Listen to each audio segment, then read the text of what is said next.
Hi, Bonjour. welcome to a... Could you put your foot down? I was stretching. Yeah, but then there'll be a big fat foot in the camera. It's not in the way of the camera. Anyway, hello everybody. Welcome to not another couples podcast. Episode 465,321. Don't know. We don't know. Made that up. Could you tell? Just made it up. I wonder what we're at. So we're a couple, and it's a podcast, and that's basically it, isn't it? We're a couple. Yes, so far. Current husband, current wife. Yeah, number one. Not changing that. I think I dreamt the other day that I was living in a bungalow because he left me. What's that, just because you're so old you couldn't go up the stairs? Okay, good. It was quite nice. Would you like being in a bungalow? No. I could not imagine you in a bungalow. Why? Because, I don't know, just... Do you think I'm happier with stairs to in me my is life? like old people. Happier with stairs. I could be like a hobbit and live in the Shire. Yeah, I think we need different levels. Okay. So we have just been watching, which is another couple, The Furies, at home with The Furies season 2. How many kids they got? 7. We've got 7 kids now. So we watched season 1. So it's just literally just come out on Netflix. It's number 1 on Netflix because it is quite interesting watch. Well, also, and then obviously they've literally on April the 11th re-edited the first scene. Yeah, I think before it came out. So it came out on the day that Tyson Fury did his big comeback and defeated whatever his name was. Arslan... The Battle of the Giants. But he's an enormous bloke. Yeah, I didn't watch the match, but obviously... Fight, it's not a match. Sorry. The opening credits to season 2, episode 1 was da-da-da-da-da, he's just defeated, blah, blah, blah, blah, blah. And then it goes 12 months earlier. Yes. So it's actually really good. Well, it's brilliant timing, really, because obviously... Netflix must be rubbing their hands. You know, if he'd been defeated, then it wouldn't... The storyline maybe not quite as... Powerful. Yeah, dramatic. So then obviously they go back 12 months ago when they first started filming season 2 and go through all the family. Season 1, I think they still had... Did they have 6 kids then or 5? I don't know. I mean, there should have been 8, but they lost a child. Yeah, they lost the child when he had his previous fight. So you get... I mean, we're not spoiling anything for you because everything about the Furies is quite open and public and out there. So it's not like, you know, if you haven't watched it, we're going to be talking about it and it's going to ruin it for you. They are who they are. And it's just... I just find it... I mean, we think our family's pretty bonkers, as we say, but they're just on a completely different level of bonkers. Yeah, I mean, they are obviously slightly feral. Travelling background, which they mention a lot. Yeah, so their culture is very different. And if you had just like a non-traveller culture family like that, they'd probably all be arrested and like not arrested, but you know what I mean? They'd be much more interception, I think, of just their home life. I think he is such an interesting character. She, the wife, is phenomenal. But, you know, when they turn up for his father's 60th, surprise 60th, and the kids are, I think they're at a Chamonix somewhere, and the kids are breaking things, lying on hedges. Throwing stuff into the fountain. I'm really surprised, because half of him, he's quite strict with them. Well, she does it all, mainly. But, I don't think he is. I think he, as he said, I don't know how to bring up kids. You know, which is unusual for a traveller sort of family, but I think unusual as in, like, there's a big family culture there, but usually it's the woman or the girls who do all the... But as he said, he started earning at 10. Yeah, but he would have been going out on whatever building site or whatever, jobs that the men did and the boys did. But that's what he says. The man's job within that family hierarchy is to teach the boys to become men. And the women's job is to teach the girls to become women. Well, not necessarily women, but to do what's stereotypically women's work, like in the house and the home, and get married and have babies and all that sort of traditional stuff. Yes, well. And they all, and also culturally, they leave school. So they leave school really early. They don't go to school. So has the oldest one in that episode left school now at 15? Oh, No, sorry, the boy. The boy, yes, he's 13. He's left school. Has he? Yeah, 100%. What age are you allowed to leave school? Well, legally, you're supposed to be in full-time education until 16. Are you? Yeah, so I don't know quite how they get around it. I mean, I had a friend of ours who was teaching, when her teacher training, was teaching, there was a boy in her class from the traveller community, and he was hardly ever at school, and then ended up not coming back.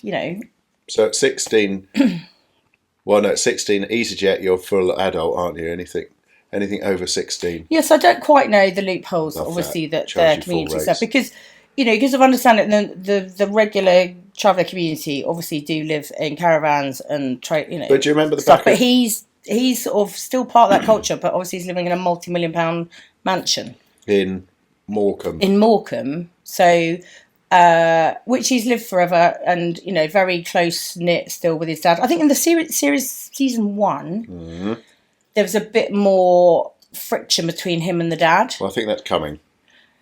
That's coming when he announces he wants to go back to boxing. Yeah, I get that, but I still see that. I think they've either edited it differently, or they're just trying to give a different perspective. Because in the first one, was just a lot of like. But he did mention it. The dad, he says that we've had periods where I haven't spoken to him for months on end, and then on that last episode, he says if he goes back to boxing. Yeah, no, I get that. What I was about to say was Please. that if you flipping listen, was there was a more caring side to his dad that I don't think they've shown before. As in, like, he's really worried about him, not just about the money, the success, the fame. I see, his mental health. Boxing stuff. He was like, he's either going to be in therapy. Yes. Or well, he has been diagnosed as bipolar, boxing hasn't again. He? So he said either way is not a good result.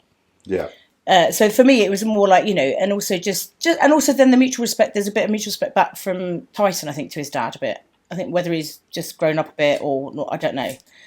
When they go off on like an ad hoc camping, not camping, like a drive in the VW. So he's got multi-millions, and he's got this old Passat estate car. He's got a collector's old Land Rover. He's got a new Land Rover, and then they decide to do Land's End to John O'Groats. He decides, as a bipolar person possibly would, to go, right, we're going to go Land's End to John O'Groats, or we're going to start John O'Groats, go to Land's End, and like 3 of his mates come with like one of their kids each, and the dad comes with a nephew, and it's all like Big John, Little John, Big Matt, Little Matt. They're all got like little junior versions of them. And then they drive up, and then they go into this, like, literally the weather just turns. I mean, his car, they show earlier on, his car, they literally have to, like, bump start Yeah, it. whether that's one of his first cars and he's got some sort of emotional But attachment I think to he it. flips from, obviously he's brought up in the traveller's world of quite basic living, and then suddenly, he's thrown into, like, this massive limelight of mega money. So his interior of his house is all Versace, bling-tastic everywhere. I mean, there's one clip where he goes to the gym and he takes one of his wife's Chanel bags. I mean, again, obviously, I don't know. And half of me thinks he obviously does it like because he loves all the attention, all that sort of stuff. But he does flip a lot between, the designer, bling, flashy cash lifestyle. And then part of him wants to just sort of ground again. Yeah, go back to sitting by a fire. And, sitting in the middle of a field, sleeping in your car, very basic sort of fundamental living. You being brought up in Essex. Your family were very much the same. When I met them, there wasn't any houses. In Essex, people are right. They don't like live in. Well, yeah, but by the time I met you, you gentrified and you moved to Potter's Bar. I'd only ever lived. Well, you in say that. There were a couple of fields, I'm sure. Because it's Greenbelt. It's actually countryside. Well, you wouldn't have that in built-up London where you grew up. No, we would have manicured landscapes. No. By capability you brown. Concrete. You're just concrete, mate. Exactly. Anyway, so yeah, it's quite an interesting. Well, it's basically just watching what everyone now does on social media, just following someone's life. But what I was the other thing is what we've talked about before in this about like the Beckhams and all these kids, and he talks about it. The kids have only ever known a celebrity sort of lifestyle. So again, we know he's got 6 kids, 7 kids. 7 kids. Little one don't really, he's just half asleep with a massive bling gold chain with his dummy hanging on it, which I think is quite cool. I might get one of those. And he's basically asleep or like off somewhere else. But the younger ones, there's another one. I think she's called. What's she called? She's desperate to be grown up. Valencia. Which one's that? So is that the 16-year-old? Venezuela's a 16-year-old, and then Valencia's the one who's sat on the couch. She wants to be a grown-up. See, Venezuela, I think because she's the oldest, she's sort of a bit more grounded. She's a bit more uncomfortable with... Because she's basically having to take care of the kids when the parents are off doing stuff. Whereas the little one's sort of just been thrown into immediate like blingtastic world and loving it. And she sits on the couch and she's like, I don't, and she's like, they show a little clip of her like wiping her works off. She goes, I don't have to do this. My dad's a multi-millionaire. Why am I cleaning? So she's going to be serious trouble, I think, when she's a bit older. I think the boys are pretty wild. I mean, the oldest boy's obviously quit school, as you said, wants to be a pro boxer. As his cousin he looks a bit lost, I think. Well, he's just a teenage boy. Well, he's a teenage boy, but the other boy maybe is a bit older who features when they go off on the drive, and he's a bit more switched on because he probably lives in a normal traveller community and is having to like live a bit more in the real world, whereas Prince is living in this sort of castle bubble. Yeah, bubble where he doesn't really know what to do. He's still having to pick up dog poo and help out a bit, but he doesn't really want to, and he's like chucking it over the gate, and it's just so mixed world. But it is interesting. It is interesting to see. And then at one point they go off. So again, like Tyson Fury, they go off. Decide he wants to like fly off to Monaco. No, they go to Lake Como. They go to Lake Como for a romantic getaway, and then he wants to see 50 Cent at a nightclub in Monaco. So that's what they do in the private jet. But then obviously his wife gets really car sick. So she's like, they're going obviously the windy roads in Monaco because obviously he's rented some massive house on the hill, which everything's on the hill and tucked away in Monaco, but like really high up, and then they've got to come down this really windy road all the way down. And she's sitting back, big limo, stop, and she's like vomiting over the wall or whatever. And he was quite sweet. You could sort of hear him going, "Oh, we could just go back and watch," and like thinking, she's like, "No, it's right." Because it's like this whole thing was about going out and seeing 50 Cent. And because he's just like this larger than life character. And again, it obviously battles with like, does he go out and be, because he's in retirement, so he sort of doesn't, and a lot of sports people find that, or a lot of people who just suddenly stop doing, they don't know quite what to do or how to be. So, he's already got mental health stuff going on. And then if he stops boxing, he doesn't really know how to be or what to do. Well, that scene when they are up in Scotland, he decides to get kilt fitted and comes out with just the kilt and nothing else. And, I don't know enough about bipolar, but, he's complaining about how everyone follows him and takes pictures. But if you walk out a high street in Scotland with a kilt on and no top. Yeah, in a tiny little village. And you're 6'9". Yeah. And I think the thing, you can't hide away at 6'9". It's like even with the Gladiator guys originally, some of them that were tall and big, these huge humans. They stand out. They stand out. You can't hide away. You can't blend in. But you don't have to wear a kilt and no top. You don't have to flaunt it. But he could have just worn his normal clothes and said thanks very much and just gone down to the pub and just bought everybody a drink and gone, thanks very much. He's obviously, he loves the whole flamboyant. He loves being a showman. His dad was saying that's basically it. And so not being in the ring and not training and not being a boxer, he doesn't quite know what to do with himself. And so his wife's trying to keep him busy all the time because she said if he's busy, then he's like less trouble and he has less time to think about stuff. The whole family are trying to keep him out of the ring boxing, but you just saw they showed a little clip of him training with his brother and his dad, and you could just see he just absolutely loves it. I mean, what's his name? What's the brother called? Tommy Fury. I mean, he obviously avidly keeps himself in very good shape, completely different shape than his brother. The same dad, different mums. Right. Oh, okay, I didn't know same that. Dad. And then different mums, okay. Yeah. And what's he done? He's fought, I mean, it is, boxing now is in this really turnaround where he fought KSI and Jake Paul or one whatever. Of the Pauls. And made a lot of money from it. And now you've got Eddie Hall fighting, who's he fighting? Isn't he fighting one of the Pauls as well? No, he's fighting, he might be.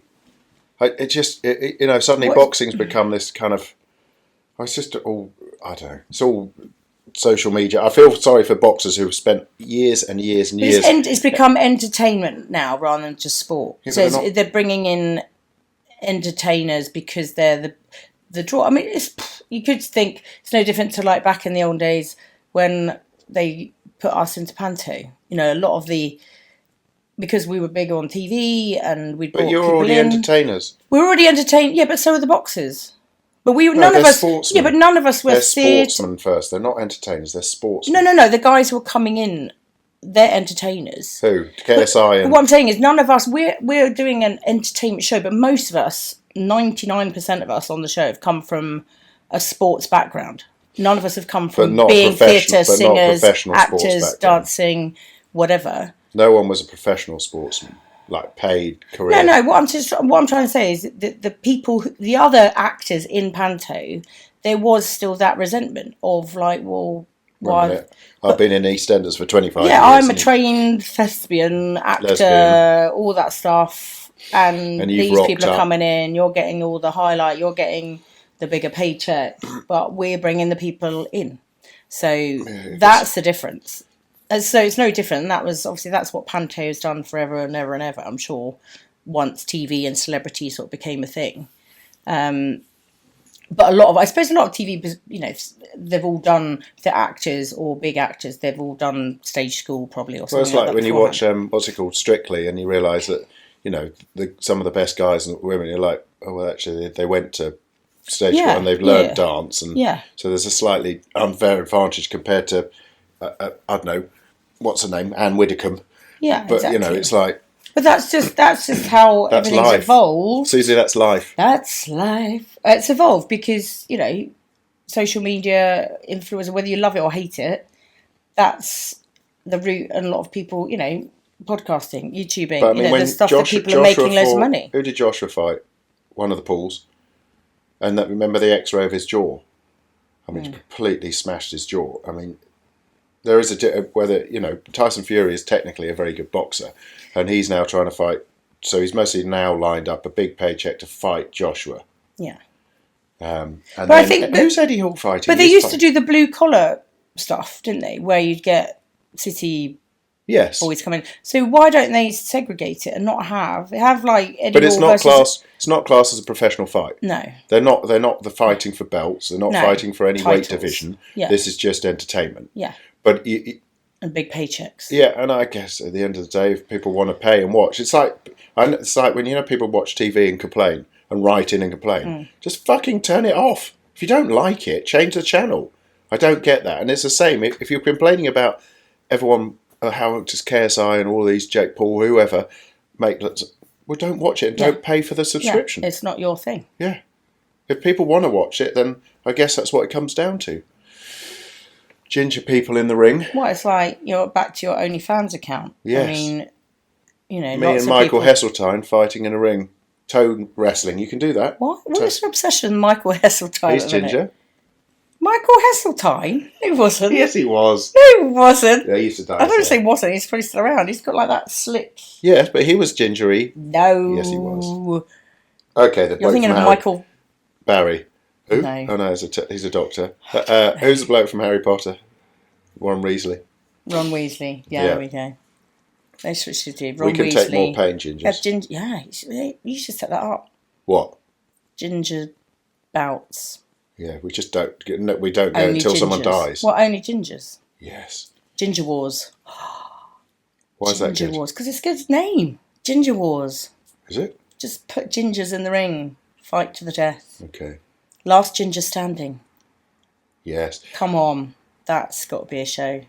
You could just line everyone up. You heard it here first. If it comes out, we own it. Okay. Can we trademark it, patent it? I'm just writing it there. It is amazing though. If you look, I mean, who was I speaking to?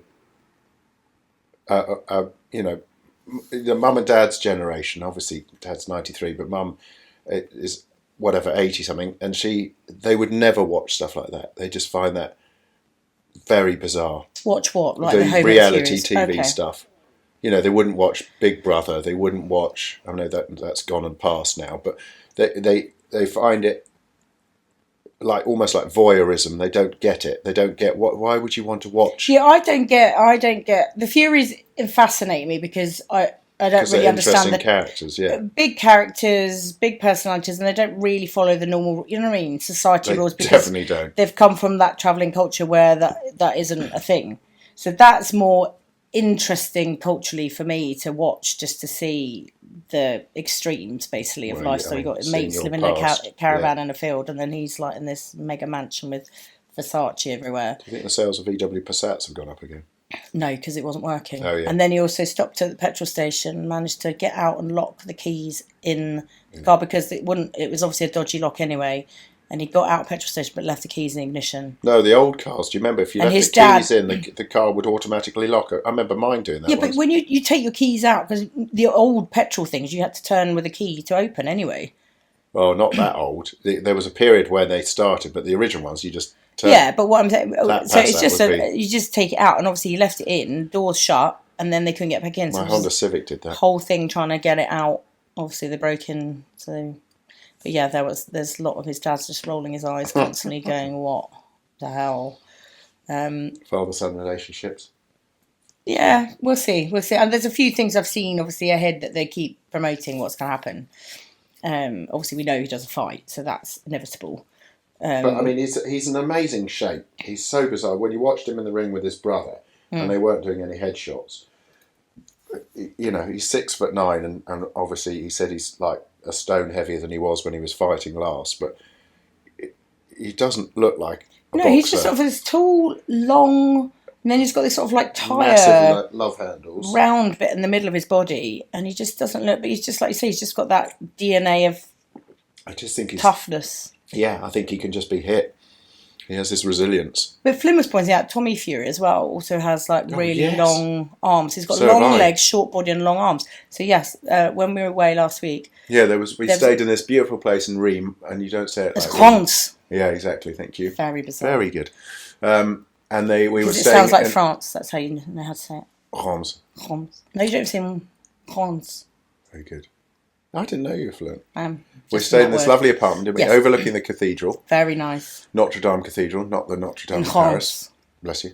Not Paris. And they had these exposed beams, so we were doing a pull-up challenge. When you say we, you started it, and then Flynn had to 'cause join in. Otherwise, we're going to sit there. And we're all just going, ugh, It was good. willy-wanging. But, so he claims he's a little bit taller than me. He's not. But anyway, so we're standing there. I reach up and I can reach the top of the beam, do a pull-up. He couldn't. Yeah. So we've suddenly realised that I've got orangutan arms. So I said, stand next to each other. His shoulder was a little higher than yours. But my hands were arms were scraping on the floor. Scratching your ankles. Almost. So again, orangutan. I think you're an orangutan. He's more chimpanzee, and I'm orangutan. Orangutan. Orangy boom. Do you remember Orangy boom? Was that like some Dutch beer or something?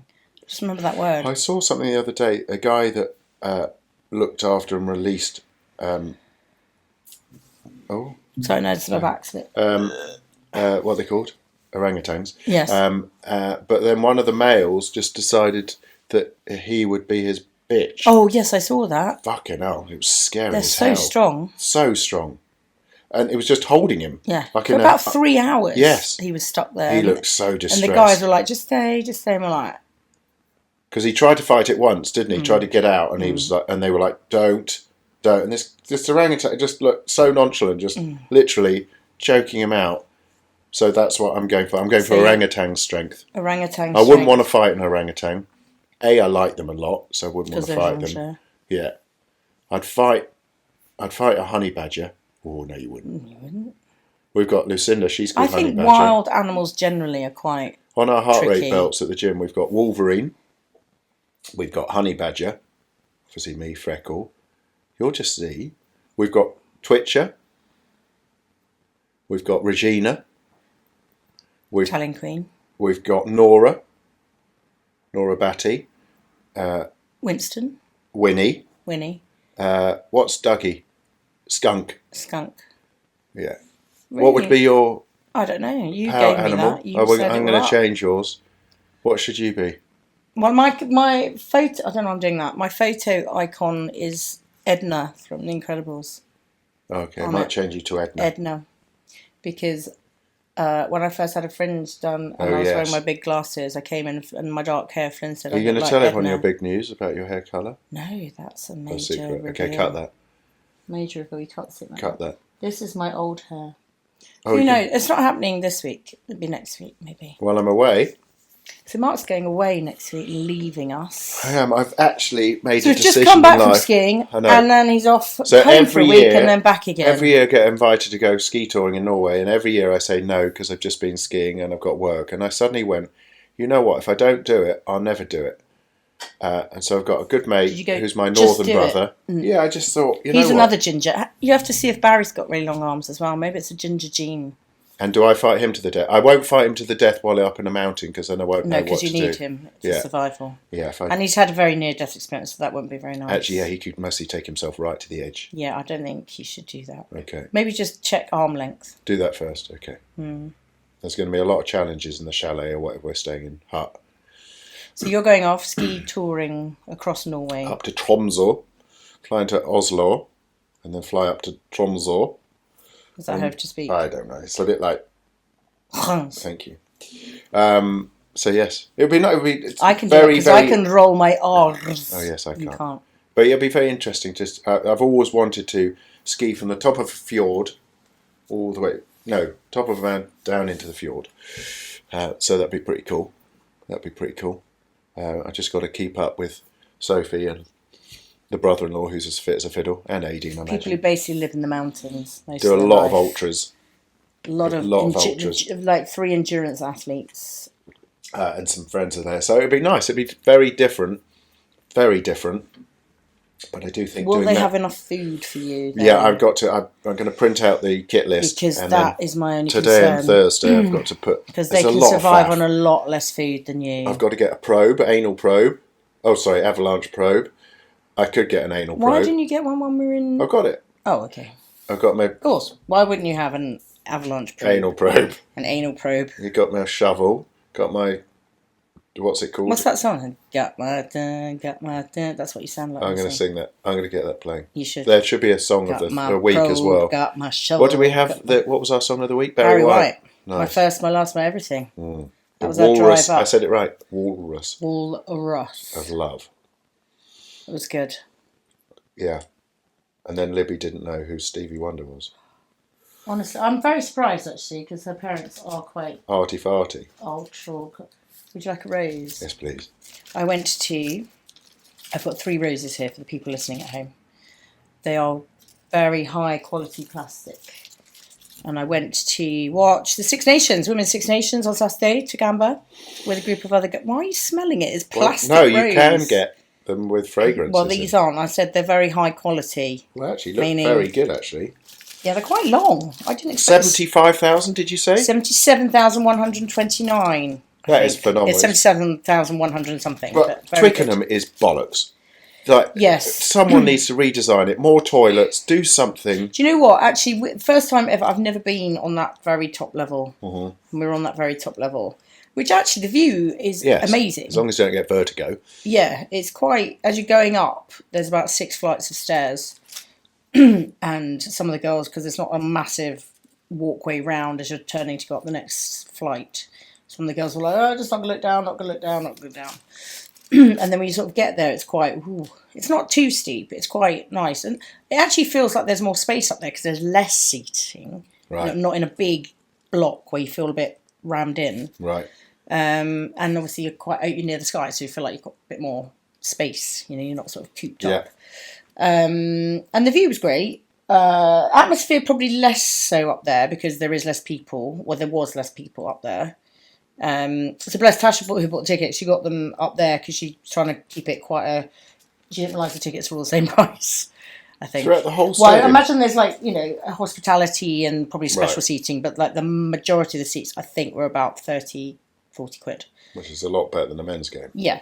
So, consequently, it opens it up to a lot more people, which is great. And I was really surprised actually. There was a lot of families, dads with daughters, even just like groups of blokes and like older couples, obviously part of a rugby club maybe. Well, that's what I was saying, because the men's team obviously have affiliations. Oh, she's got to type her name. 1 second. Sorry, caller. Caller. Where's that gone, please? She's all right. Everyone relax. Sorry.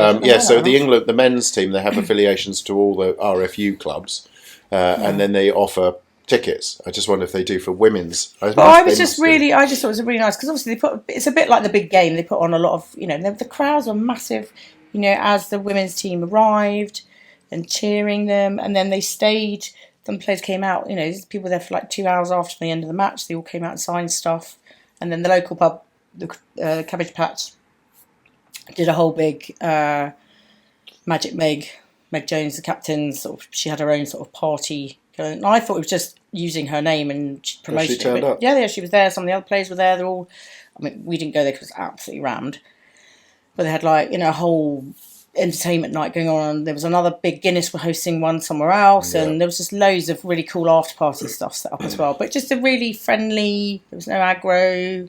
There's never aggro. You don't really get a huge amount of aggro, but there wasn't too many absolutely off the nut drunk people at that point in the afternoon. I think if you'd gone to the front row of the Cabbage Patch, maybe. Possibly. I mean, there was a lot of drinking going on. Don't get me wrong, but I won't get you wrong. But I think don't get me wrong. I'm not going to lie. Kids say that all the time, don't they? Not going to lie. Not going to lie. Well, don't. We don't then. What's that? Don't they abbreviate everything as well? Not going to lie. NGL. NGL. Look at you down with the kids. Well, it took me a bit to work out. They're not going to. It should be NGTL. Not going to lie. I think not gonna. No, they just say gonna. Not gonna. Slang. I'm glad you're not going to lie. Really nice atmosphere for everybody. Ross Abbott was there because he loves a party with a happy Don't atmosphere. know that he's even still alive, so I'm sorry about that one. Oh. No, he wasn't there. It's just more like just the whole, like you say, the whole everybody getting there is all fine and friendly, and then even the Radisson, you couldn't get in there. It was only for people staying there. So we tried to get their offers. No.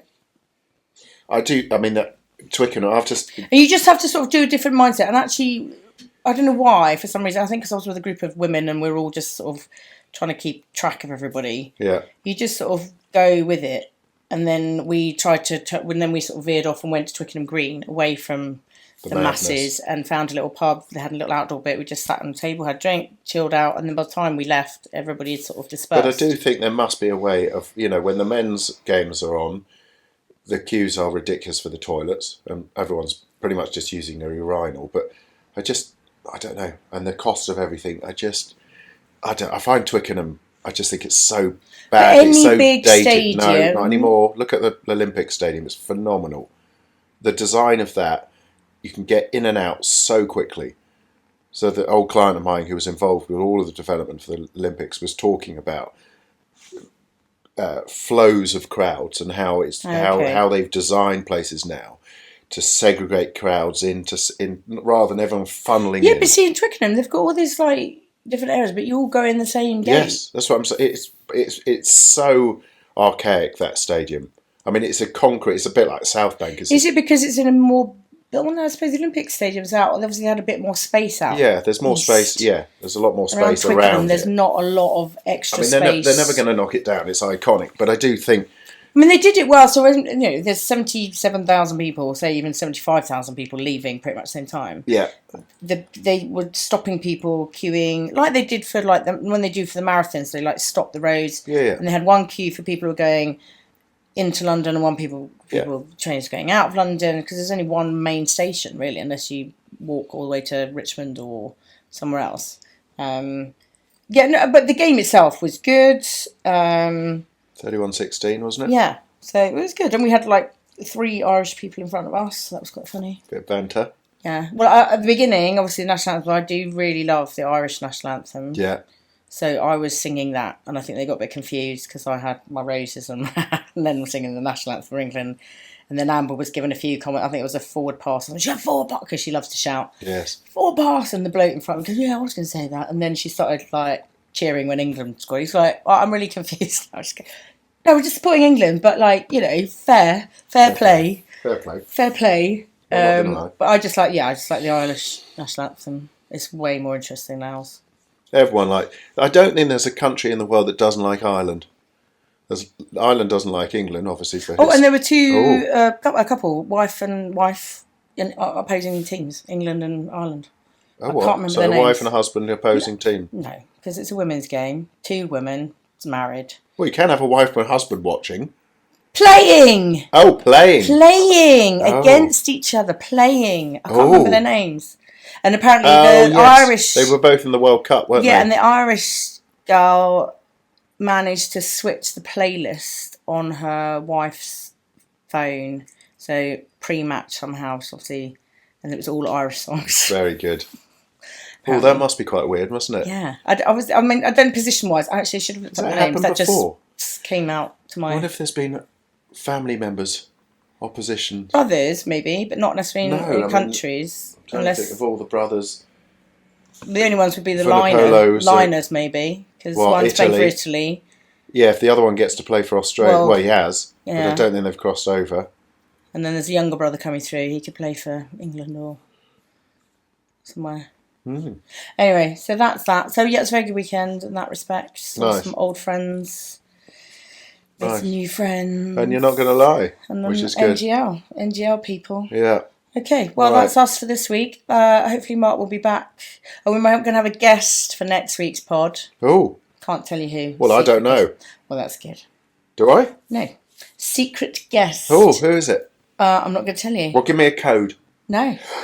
Oh my goodness! Sorry if your eardrums just Grant, burst. I just burst. Grant? Who's Grant? Oh, Jesus. Grant Bovey. Oh, is that called? What? Fucking Grant Bovey. Wasn't he married to Anthea Turner or something? I've got to go. I'm sorry. Michael Hessentine. Yeah. Right, anyway, we're out of here. Love Ciao. you. Bye.